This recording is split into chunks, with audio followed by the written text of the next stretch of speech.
Scientists believe climate change is allowing bark beetles to thrive in high country where trees once enjoyed cold comfort.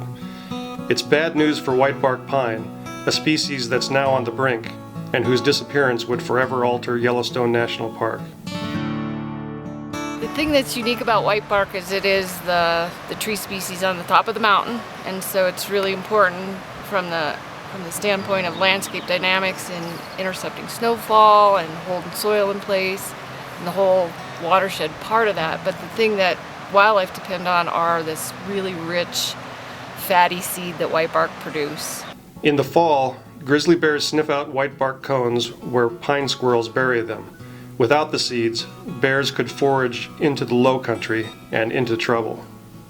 They will switch, because they're omnivores, to other food crops, like in the glacier ecosystem, huckleberries are the critical food source for grizzly bears. We don't have a lot of huckleberries in the Yellowstone ecosystem.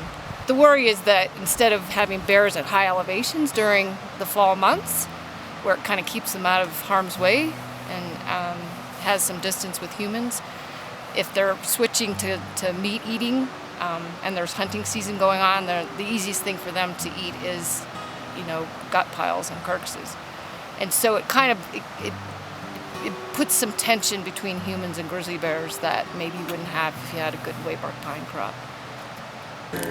Foresters are sending cones to a government nursery in North Idaho where seedlings are tested for resistance to blister rust, an imported tree disease.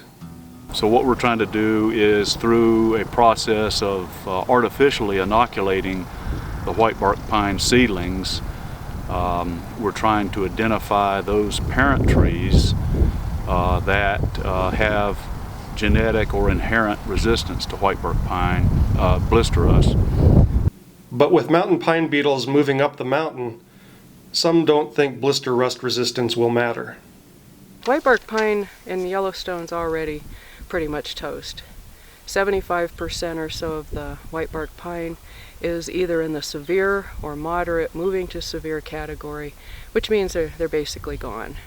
There's only something like 5% of the whitebark pine stands that are what we could say unaffected. Others have hope for a rebound. Well, I think that the ecosystem-wide, the whitebark pine stands are obviously being heavily impacted and won't look the way they looked to us 10 years ago.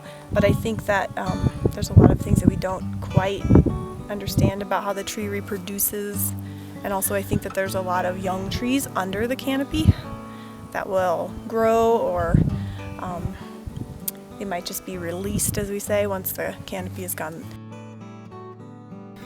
It's a very long-term hope for recovery. And considering that these trees normally live 1,000 years or more, the Yellowstone area will never look the same in our lifetimes.